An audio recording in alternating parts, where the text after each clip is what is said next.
Hi, everyone. The Business Ethics Leadership Alliance has questions and we have answers.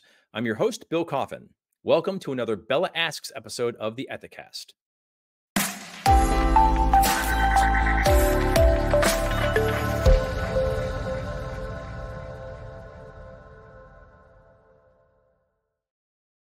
One of the best benefits of being a member of the Business Ethics Leadership Alliance, or BELA, is that if you have any questions at all about ethics and compliance, you can submit them to BELA's concierge service, which will connect you with one of our internal experts who will provide an answer and/or direct you to a helpful resource for more information.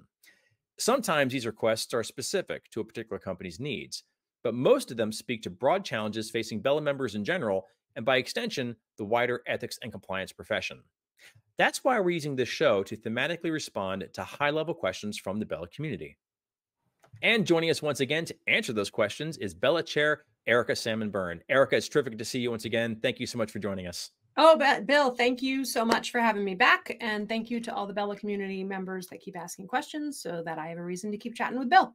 Well, our next question is a speak up question, and it's a really fascinating one. The question is, how do I align speak up rates globally? And this one really caught my eye because there's kind of an invisible second half to it in the context of I have a speak up program, I have a certain rate that we've achieved, I have a geographic locality that might be different from that. So, how do I get that locality to actually align with what we've achieved on a wider basis?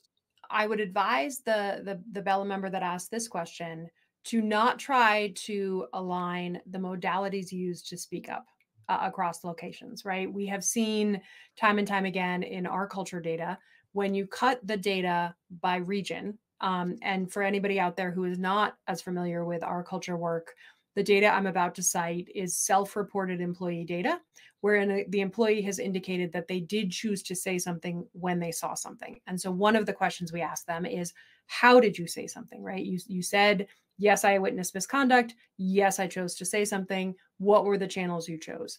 And we see incredible variety depending on the region of the modalities that people choose to utilize in those circumstances. So you might, for example, see in Europe on the continent, for example, you are going to see for every one employee that says that they chose to use a hotline, 22 of them indicated that they went to their individual manager, right, to their people leader.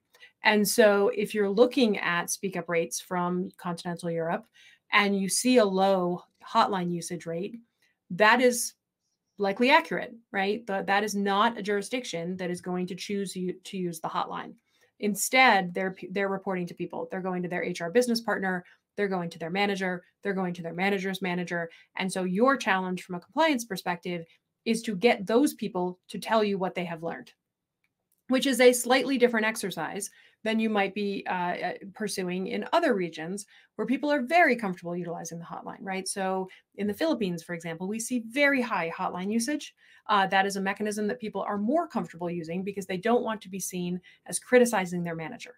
So they're concerned that if they take something to their manager in certain jurisdictions in Asia, that their manager is going to see it as them criticizing the manager. They don't want that, and so they utilize the hotline. So there you might be seeing very high usage of the hotline as a mechanism of reporting that you wouldn't see in other jurisdictions. So you have to, what you are looking to align is concerns being raised, right? Not the modalities through which they are going to be raised. Because if you chase modality, you're going to lose. You can't change the way that people choose to raise their hand, nor should you. We should be welcoming whatever mechanism anybody wants to use in order for somebody to speak up. That should be a welcome mechanism to people.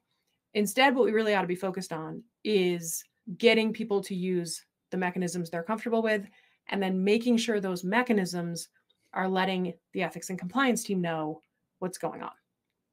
So anytime I talk to a compliance professional or a BELA member about those kinds of stats, my recommendation to them always is go look at your overall speak up rates by region and make sure that you are roughly tracking those kinds of percentages coming in through those different channels.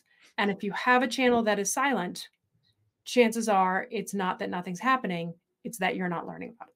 This is an opportunity where when you have a large multinational organization or a global operation, and you have a highly centralized ethics and compliance function, Mhm.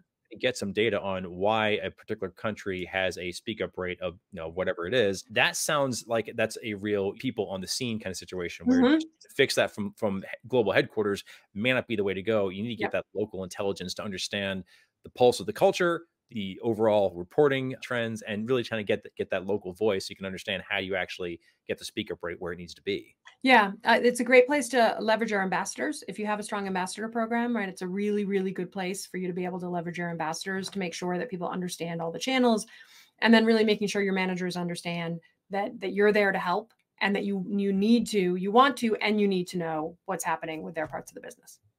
Well, Erica, thank you so much for answering this question and for lending us your insights. Very much appreciate it. And I know that the folks in the Bella community are always happy to hear you answer their questions. Oh, Bill, it's absolutely 100% my pleasure. And to all those Bella members out there, keep the questions coming so that I get to come back and talk to Bill. To learn more about Bella, please visit ethisphere.com/Bella to request guest access to the member resource hub and to speak with the Bella engagement director. And if you have a question that you would like answered on Bella Asks, be sure to use the Bella concierge service and we'll get to your question just as soon as we can. I'm Bill Coffin, and this has been a special Bella Asks episode of the Ethicast. For more episodes, please visit the Ethisphere YouTube channel at youtube.com/Ethisphere. And if this is your first time enjoying the show, please make sure to like and subscribe on YouTube, Apple Podcasts, or Spotify. Thanks so much for joining us. And until next time, remember, strong ethics is good business.